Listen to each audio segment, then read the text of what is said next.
Guys, how are you? Sorry for keeping you waiting. What questions do you have? About Simi, the progression he's made, and how much more you can see him. I think that he's come a long way, but more than that, I think he still has miles to go. Simi has worked very hard since he's been here. Really was just a tremendous athlete in high school, a very raw as a wide receiver. So he's worked hard on his technique, worked hard on hand placement, using his eyes, catching the ball. But, man, he's got tremendous size and speed, and that combination is something that we can't coach. But now it's my job now to get him in the right spot, use the proper technique. But I really think the sky's the limit, and I was excited to see him have a great game this past Saturday. He said that, I guess, the biggest difference from last year to this year, and it sounds very basic, but it's just been comfort level. And even Nate kind of talked about he wasn't surprised by Saturday because Simi's been playing that way and performing that way in practice for a while now. Like, with a young player like that, what's the trigger, or at least for him, what was the trigger of just being able to slow down and calm down and maybe find that comfort and confidence? Yeah, one, I think it has a lot to do with practice habits, and Simi is a guy that gives tremendous effort all the time. That's never an issue.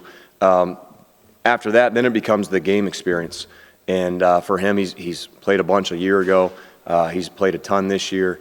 And I just think it just, you've heard that before. Things slow down for kids when they get out there.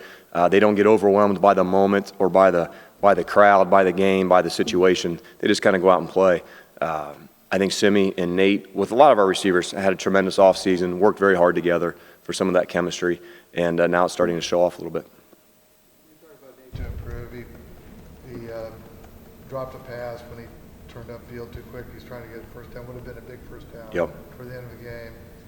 Another time, he caught a pass on the sidelines, and the first down sticks were there, but he let himself just get pushed out of bounds.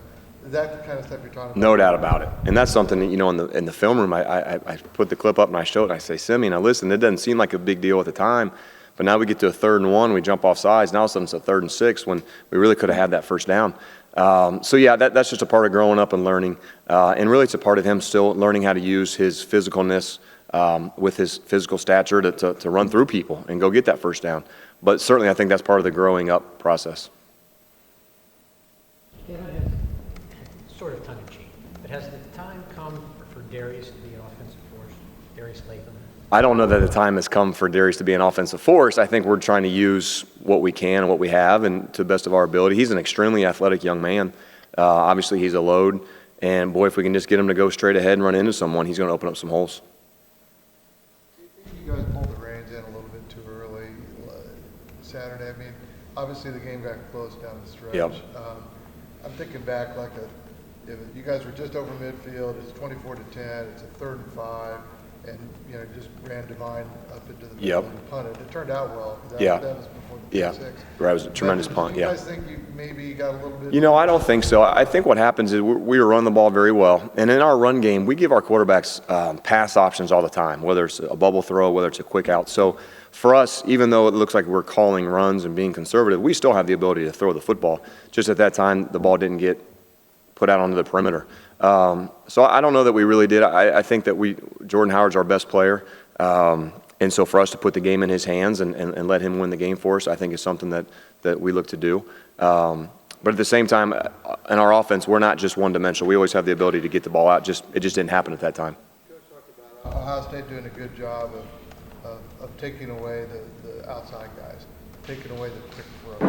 You guys have done a lot of that. Yeah. They haven't seen a lot of long stuff over the middle. I mean, as you look at this Ohio State defense, does that change your attitude about how you should approach it a little bit? Well, one, they're a tremendous defense, and structurally they're very sound. They have playmakers all over the field. They're fast and they're physical. So one, it's going to be a great challenge. But two, I think what we have to do is find a way to exploit a weakness somehow. We need to find something and exploit it. So whether that's quick passes, down the field passes, quick screens, whatever it might be. But yeah, I think as an offensive coach, the essence is always to find something that you can exploit or try to take advantage of with the defense. Thought Wake Forest had a solid plan. They played aggressive. Proud of our kids. Thought we made some big plays, and look forward to trying to do it again this week. You mentioned Jordan Howard and getting the ball in his hands and letting him win the game, but just talk about how, the confidence you also have in that offensive line to be able to No doubt. continue to move. how much has that group evolved? Yeah, phenomenal. And obviously, it's a total package because it's not just Jordan Howard. There's some big, strong men up there blocking for him that are doing a tremendous job, that have played a lot of football for us. So I think over the course of our 5 years here, that offensive line has continued to evolve and get bigger and better and stronger every year. And, man, that again, that helps you protect your quarterback and that helps you run the ball. And every week, that's going to give you a chance to win. Late in games, the offense has had a chance to, maybe put the game away and kind of seal things up, and hasn't No doubt. done that in a couple of the games. What does it take to do that? Is that a mentality thing? Or? Just an execution. This week we got called for a hold on a play that would have got the first down for us. We would have kept the drive alive. Instead, it pushed us back, and that's just lack of execution, quite honestly. It doesn't have anything to do with scheme or play call or being conservative. I just think it has something to do with lack of execution, and the guy got outside of our body, and we got called for holding, and that happens. Western Kentucky, we did a phenomenal job. Florida International, we had a chance. We didn't do it. So, we need to, that's obviously a point of emphasis. We need to find a way to finish out and close out those games, like all good offenses need to. But I don't know, that has to do with scheme more so than it does. We got caught in a bad spot last week.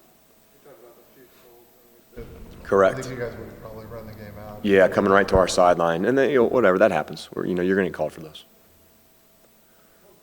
And I know we talked a lot in the preseason about having kind of Divine and Jordan there together, but just having two guys that can, I know they have individual strengths, but can kind of operate the same way in terms of being physical with the defense. Yep. So that you kind of don't, it doesn't seem like either one of them loses steam going into the second half. Correct. Because you can kind of interchange. No doubt. And I think that depth, really at all positions, is going to help you play stronger in the fourth quarter if you can continue to rotate guys. And for us, we don't feel like we change our game plan regardless of who's out there. Like you mentioned, they're both physical, strong runners. They both run with great velocity. And so for us, that's a tremendous, unique pleasure that we have right now, that we got two backs that can go out there and do the same thing. So we're going to keep feeding those guys the ball as much as we can. You guys had 0 turnovers again. I know Nate hasn't had that many career starts, but he's the kind of guy, like, you got a senior quarterback out there. Yep. Is that kind of a comfort level for you guys too? Yeah, no, obviously Nate's a tremendous player and he's a tremendous leader. That helps a lot. But we harp on ball security like everyone does in college football. But we make a big deal about it, and we emphasize it. We reward our guys when they do well, and we punish them when they don't. But man, if we can hang on to that ball, and our defense is doing just an outstanding job of getting takeaways back for us. But if we can keep that formula going, that's going to lead to some more wins. Thanks, man. Appreciate it.